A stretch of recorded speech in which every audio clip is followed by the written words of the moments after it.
was it like on the set of Little House on the Prairie? The actress who played Michael Landon's wife says it wasn't as wholesome as it seemed. Little House on the Prairie was the biggest thing on TV in the 1970s. For nearly a decade, it was a window into a simpler, harder, but somehow more noble time. Little House on the Prairie wasn't just a TV show, it was a cultural institution. Running from 1974 to 1983, it was based on the cherished books by Laura Ingalls Wilder and painted a portrait of family, faith, and frontier life that captured the hearts of millions. The Ingalls family, led by the steadfast Charles Ingalls, played by the show's creative force, Michael Landon, became a surrogate family for viewers everywhere. They were a beacon of morality in a rapidly changing world. The show taught invaluable lessons about family, community, and perseverance. In an era of cynical anti-heroes, Little House was an anchor. It was comfort television before the term was even coined. The town of Walnut Grove became a character itself, a place where the Olsons' Mercantile, Nellie's Restaurant, and the Little White Church weren't just buildings. They were landmarks in the collective memory of a generation. For the cast, many of whom grew up on the California movie ranch where the show was filmed, it was a second home. So when the end came, it wasn't a gentle fade to black. The final, feature-length episode ended with a series of earth-shattering bangs. The town of Walnut Grove was utterly destroyed. The question that has echoed for decades is simple. Why? Why would Michael Landon, the man who poured his heart into this world, choose to annihilate it with dynamite? In the final moments of Little House on the Prairie, the town of Walnut Grove wasn't just abandoned, it was obliterated. The cast and crew watched as the buildings they called home for a decade were blown to smithereens. This wasn't just a special effect. It was a deliberate act of destruction, with a story so audacious it could have been an episode itself. So, why did Michael Landon, the heart and soul of the show, decide to end it all with dynamite? The answer is a tangled web of contracts, creative defiance, and a final dramatic act of love. By the early 1980s, Little House was showing its age. After 8 seasons, Michael Landon stepped back from his starring role. The show was retitled Little House: A New Beginning for its 9th season, shifting focus to Laura and her husband Almanzo. But the magic wasn't quite the same, and the ratings began to slip. After that one season, NBC decided to cancel the series. The network did, however, grant Landon 3 TV movies to wrap everything up. The final movie, The Last Farewell, which aired on February 6, 1984, was meant to be the definitive end. And it was an ending nobody saw coming. The plot kicks off with Charles and Caroline Ingalls visiting Walnut Grove, but their nostalgic reunion is shattered by a wealthy land developer named Nathan Lassiter. He coolly informs the townspeople that he holds the legal deed to the entire township and that they can stay, but only if they agree to work for him, essentially becoming renters in the businesses they built. After a legal battle confirms Lassiter's claim, the town is defeated, but it's Laura who sparks a rebellion. In a fit of rage, she smashes the windows of her own home, declaring that if she can't have it, no one can. This single act inspires the entire town. They realize there's only one way to reclaim their dignity. They decide to destroy Walnut Grove themselves, leaving the developer nothing but dirt. What follows is one of the most unforgettable sequences in television history. One by one, the citizens rig their homes and businesses with dynamite. The mercantile, the restaurant, the doctor's office, all reduced to rubble. The cast, with real tears streaming down their faces, watched their world come crashing down. It was a stunning narrative choice, but the real story behind the cameras was even more dramatic. For years, the story behind the demolition was a practical one. A contract. Michael Landon himself pushed this explanation in interviews. The production company had leased the land at Big Sky Ranch in Simi Valley, and the agreement included a standard restoration clause. This meant that when filming wrapped up, they were legally required to return the land to its original condition. They had to tear the town down. This is a common requirement in Hollywood. Faced with the huge and expensive task of dismantling an entire town piece by piece, an alternative emerged. Producer Kent McCrary recalled discussing the problem with Landon, who, after thinking it over, came back with a radical idea. What if we blow up the town? From a practical standpoint, it made a strange kind of sense. Explosives would demolish the buildings quickly, breaking them into manageable pieces for removal. Landon then promised to write the demolition directly into the finale, weaving a logistical necessity into a powerful conclusion. He told the New York Times, "I think it makes for a good, strong pioneer ending," arguing the act was perfectly in character for the resilient people of Walnut Grove. It was a neat and tidy explanation that painted Landon as a pragmatic showman, turning a business problem into memorable TV. This official story held for a long time. But as the years passed, a deeper, more personal reason began to surface. The contract was real, but it may have just been a convenient excuse for a decision fueled by pure anger. The real reason Walnut Grove went up in smoke was far more emotionally charged. The driving force wasn't a contract clause.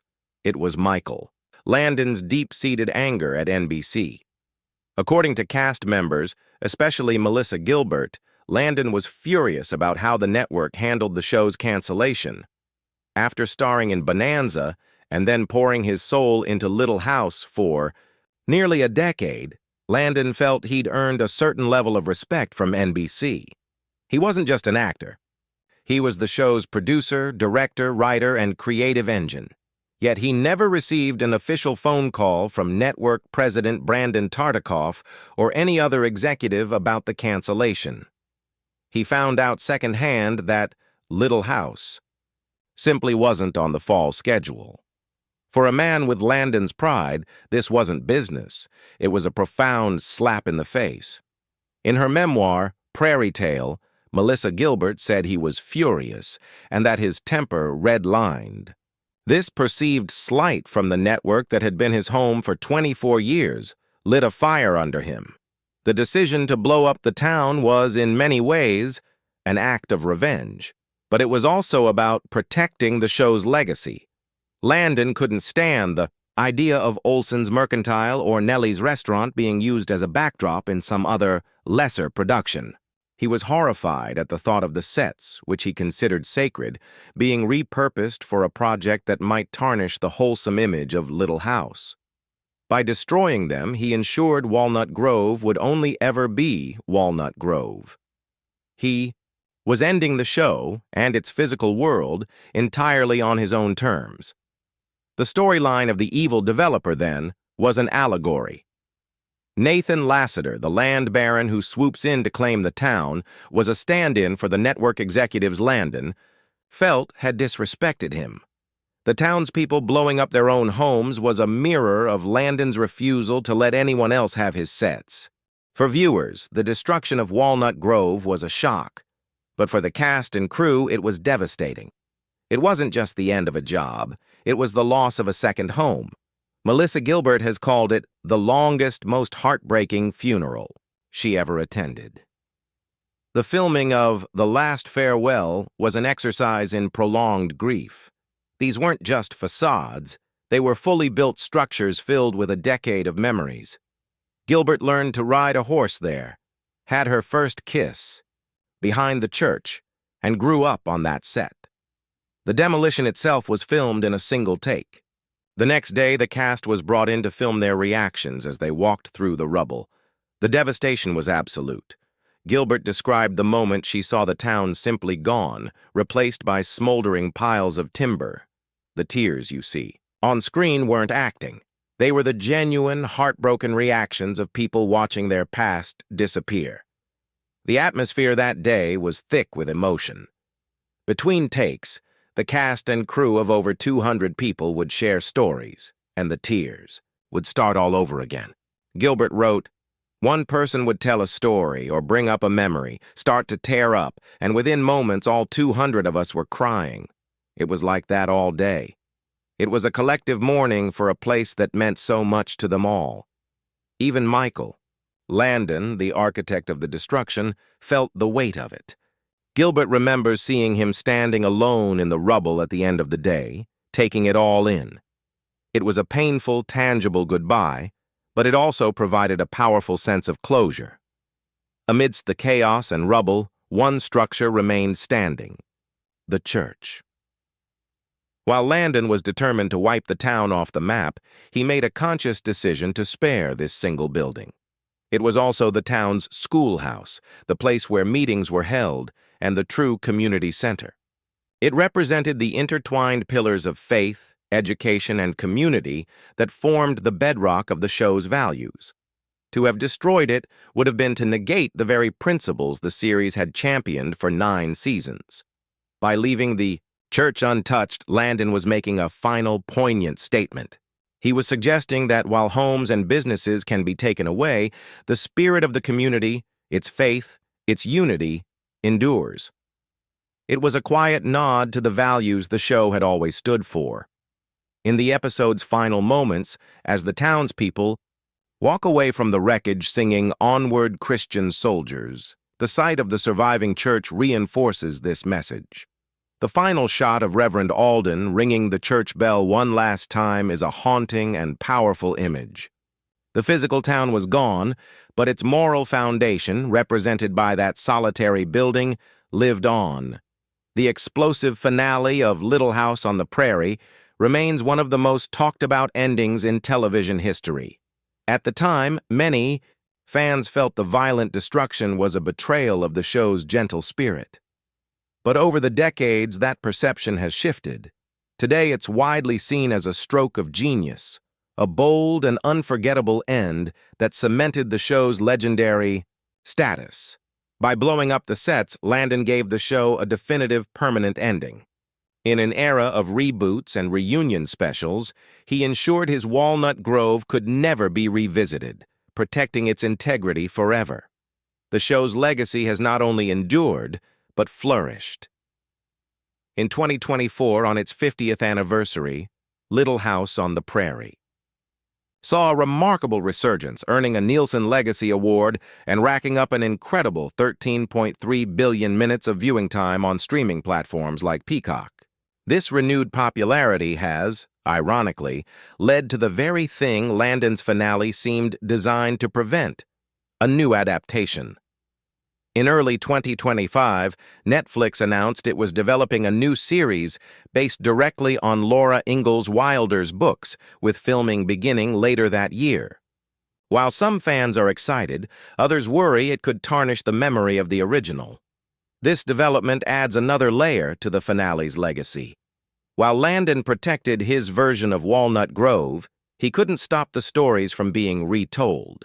But no new adaptation can ever replicate the unique history and emotional weight of the 1974 series, nor can it deliver an ending as audacious and personally resonant as the one Landon orchestrated.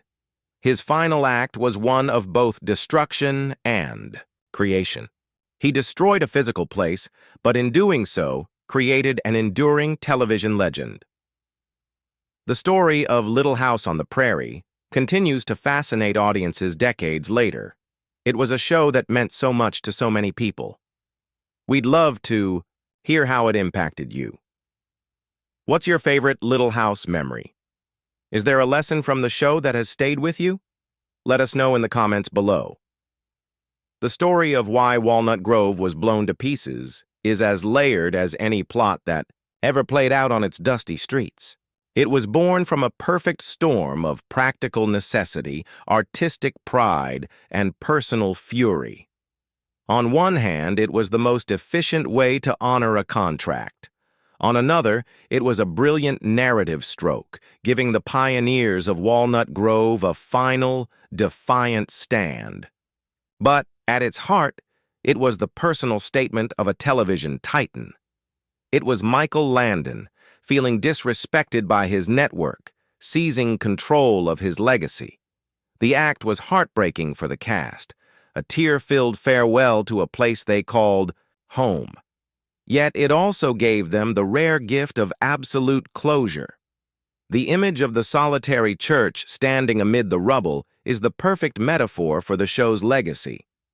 The physical structures are gone, but the values they represented, faith, family, and an unbreakable pioneer spirit, endure. The infamous scene that took Little House on the Prairie off the air didn't diminish its light. Instead, it ensured that the story of Walnut Grove would end not with a quiet fade-out, but with a legendary bang that still echoes today.